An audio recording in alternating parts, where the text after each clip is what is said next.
Welcome to this episode number 108 of Your Next Trade Code Today Earlier Cut. So after the option expiry that happened Friday 10 days ago, the market has been very strong. We are talking stocks as we're going to see today. The weekly performance for US stocks has been between 3 to 5%. But, last weekend, clearly there was a lot of unknowns and a lot of potential volatility coming into the market, mostly due to the Middle East. So that was the first headline and the first deadline that we identified. The second one was obviously tariffs, and it's going to be coming in the first weeks of July. But let's look at the first deadline, which was the attack on Iran. So the US attacked Iran last Saturday, but clearly very quickly the Trump administration said, this is a one-off. So the market, as always, you don't trade over the weekend. So I see many people on social media wasting a lot of time and telling you how the S&P futures are going to be opening, how the oil is going to be opening. But at the end of the day, what happens is obviously what the market does. And on Monday, despite opening a bit weakish, we have been very strong since then. For stocks. So in terms of regime for the market, since the lows that we see at the start of April, more or less due to tariffs, the market now has been shifting into expectations that the earnings are still going to be very good. So if you look at the Q1 earnings, they were good. Starting mid-July, we're going to have the earnings season starting in the US, mostly with JP Morgan and onwards. So that has been the second catalyst, with AI very strong, with tech. A lot of investors now coming back into into technology. We saw as well anything that is electricity, the shortage of electricity through the names of nuclear, for example, very, very strong. So we have the same regime in the market over the last 2 to 3 months since the lows. But what happened as well is in between, we had first thing first, reaction was with the tariffs, we're going to see a lot of inflation, meaning that the central banks will be not that accommodative, actually pretty hawkish. But slowly but surely, the market has been switching from expectation that the Fed and the other central banks will not be that accommodative to actually being more dovish. And as we saw most recently with Waller, as we saw as well with Trump saying, the Fed needs to be cutting rates more aggressively, there is a change in the underlying, in the story, meaning the odds of the central banks and the odds of the Fed being more accommodative are on the way up. So let's look just at the fact. If we look at the FOMC meeting expectations for the end of July, the 30th of July, for the time being, there is only a 20% chance, as you can see here, that the Fed is going to be cutting by 25 bips. Mostly the first cut is expecting in September and then another one probably in December. So let's say 50 bips for the year. But clearly, if we see a bad NFP number, if we see a bad macro numbers, most recently the hard numbers, the macro numbers in the US have not been that great. If those numbers are deteriorating, you can make sure that the odds of a July cut are going to be on the rise. So that tells you really the shift and really the path going forward. We're going to have more accommodative central banks, and that explains as well why the market, with all those Goldilocks, we are talking stocks, are going higher. So that translates into, for the week to date asset performances, we are looking at the Nasdaq, the S&P up 3 to 4%. Same for the Russell. Europe has been kind of flattish over the last 2 to 3 weeks. If you adjust from the euro move, the dollar still weakening. So we are talking, if we look on the year-to-date asset performance, this is really the big move, the big asset. The weakening of the dollar is still ongoing. We are talking 10 to 15%. So obviously, if you're looking at stocks, that is very important for your ID generation to look at stocks that have exposure, FX exposure. We are talking US and non-US because it's going to have a huge impact into the numbers. So if we talk, over the last 6 months of a 10 to 15% move, and you do have like 50%, let's say, exposure non-US, that's going to be impacting a lot your top line and your bottom line. What about if we look at commodities as well, looking at WTI with down 12% for the week. So just after, when it opened on Sunday evening, it was opening around 77, 78, but roughly during the day, overnight, and then over the day, as the tension in the Middle East was coming down. In the meantime, WTI came down. So this is something that we discussed over and over. The oil market is very well supplied for the time being, and actually the expectations are for H2 that there's going to be even more supply coming into the market. So really, for the WTI to go much higher, you need one of the big players. Iran is making, let's say, 4 to 5 million production with roughly 103, 104 million barrels every single day. So we are talking roughly 4%. US is producing 20%. So you need something to be happening between Russia or between the OPEC. For the time being, market is very well supplied. So let's look at the week-to-date industry performance. So if you look at the S&P 500, the Nasdaq, so you have the S&P 500 here, you have the Nasdaq that is here. You have a bit of dispersion, but overall, the names that are outperforming the overall market, this is something we discussed. So the banks, regional banks, obviously last week we talked about JP Morgan. When the banks are very strong, this is clearly a bull market. That tells you that the economy is doing very well.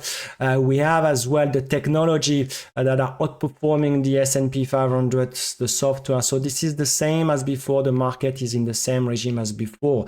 If you look at the sector performance, energy obviously down 3.4% for the week. Why? Because oil was down, from 75 to 65. And really Trump is pushing to go into the low 60s and even the 50s.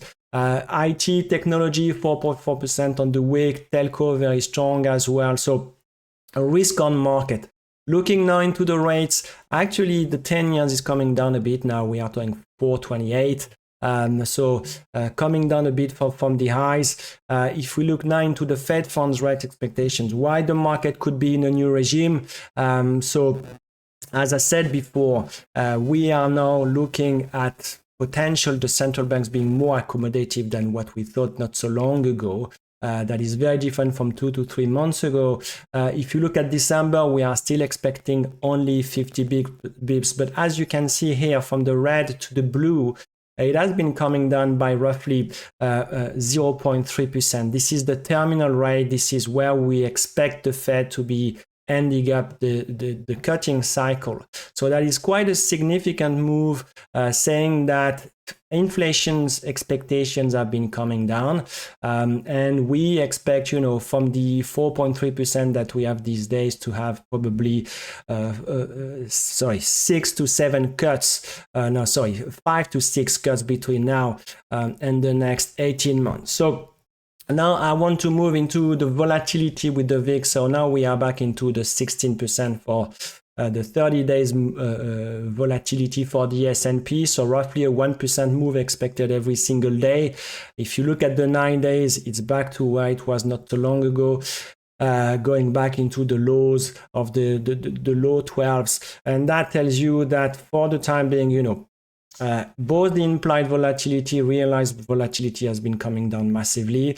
There is an interesting trade that has been pushed by Goldman Sachs recently, which is the dispersion trade, which is about being long single names volatility versus short the index volatility. That is obviously a trade that went very, very well in 2020.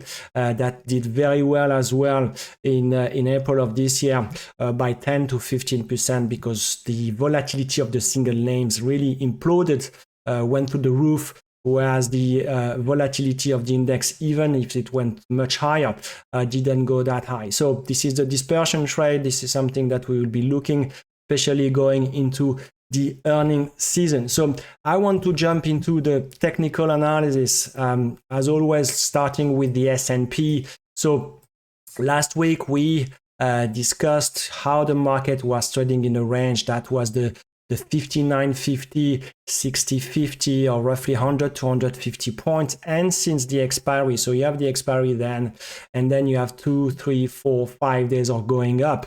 So Monday really, for people who have been spending their time on social media, they probably wanted to be short and they have been squeezed and squeezed and squeezed. So the market is really following the same path. But as you can see, even if the RSI is, I don't like that much this tool, but that gives you a bit of understanding how the market has been pushed.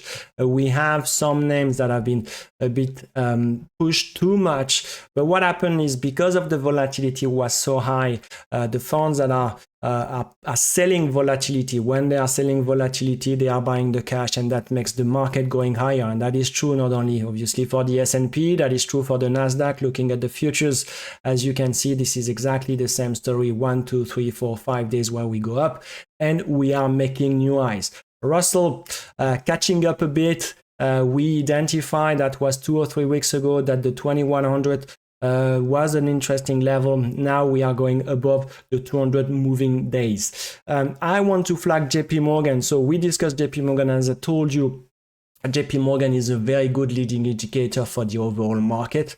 And this is the breakout. Clearly, when JP Morgan is doing that well, the market is following. So Thursday, this is Monday, we closed literally at the recent highs that we had actually in February, and after that we moved higher and higher.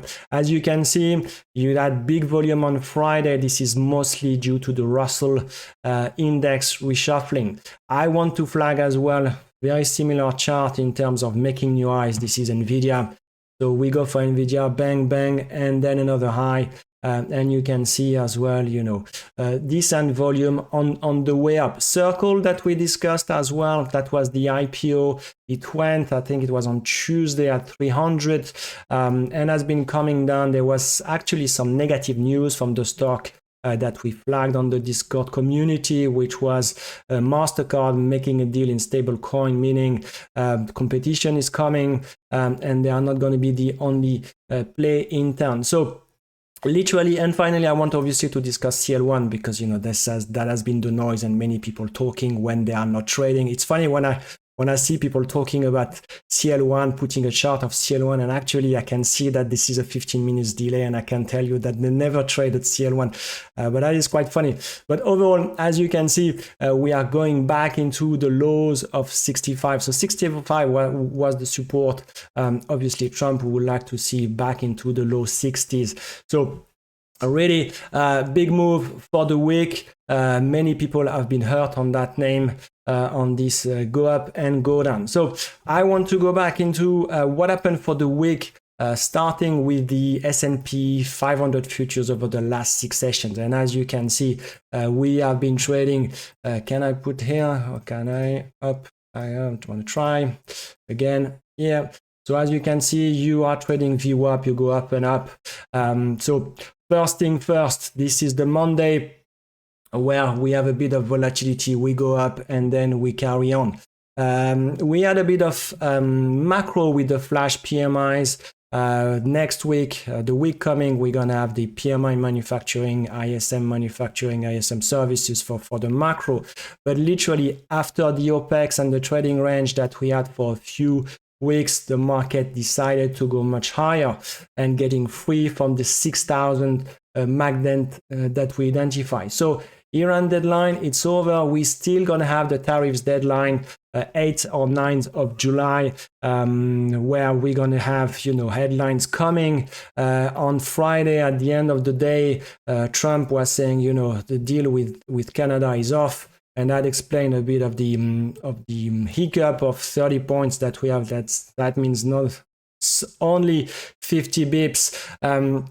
Powell as well was talking, but really the play for this one is the market is expecting the Fed to be more accommodative going forward.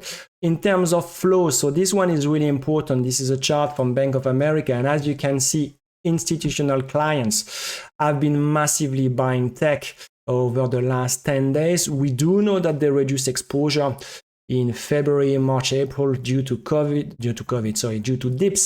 and due to tariffs. So a lot of gross exposure was reduced, when in the meantime, actually retail did very well and bought tons of tech stocks and meme stocks during that time.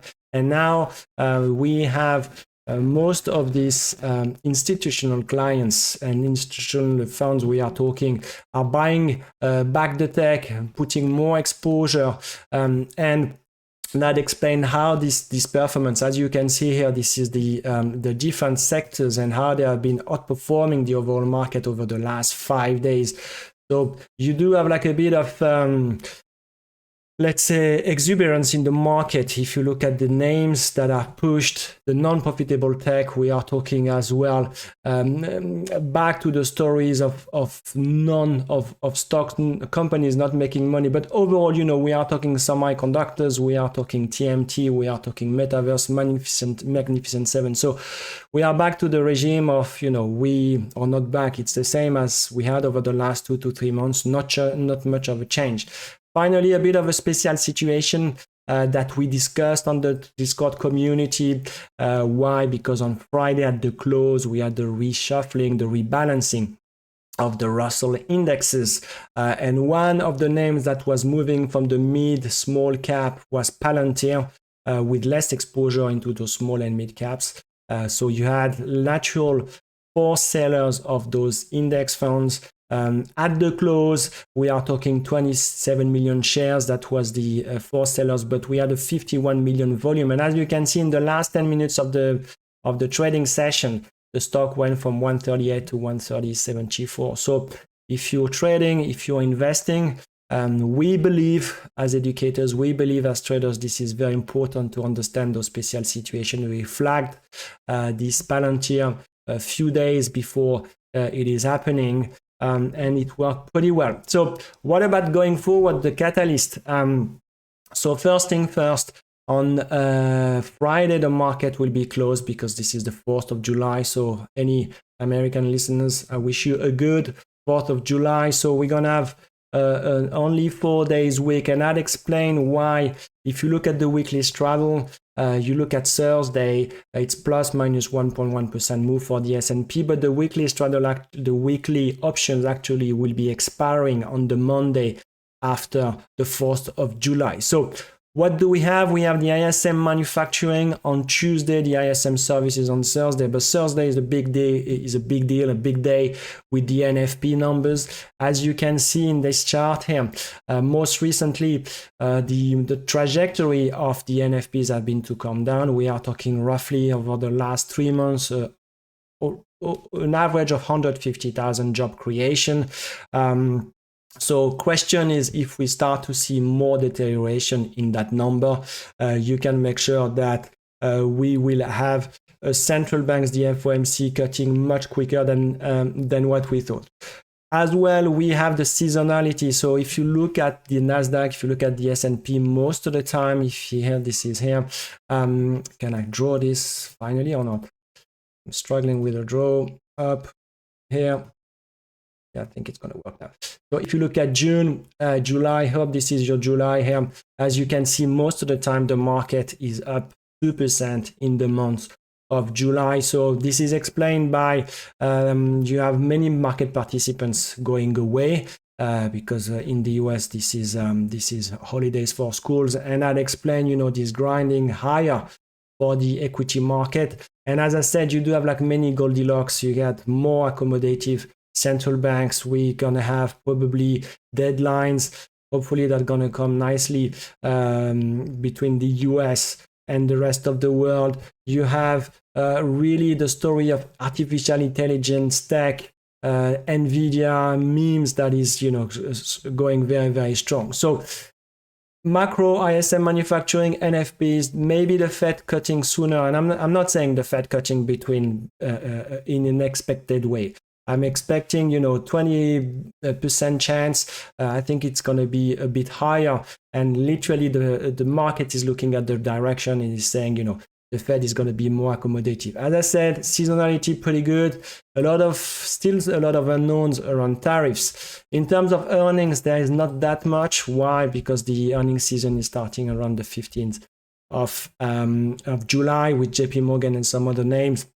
And as well on Tuesday, we do have like a bit of meeting with the big central bankers from the ECB, Fed, Bank of England, and Bank of Japan. And that's going to be interesting to say if they're going to say anything about, short-dated and long-dated bonds, and how there has been a switch from long-dated bond to short-dated bond. So this is overall what's going to be happening for this week. Market has been breaking higher from this trading range. We are talking stocks. Very strong week, 3 to 4%.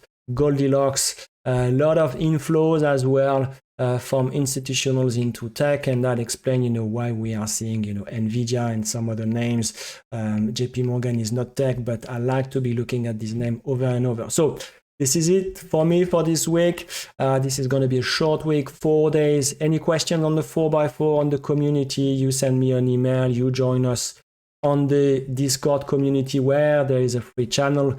For the mentoring, you can have a call with me and I can explain to you how it works. And this is it for me for this week. Have a good trading week. Bye-bye.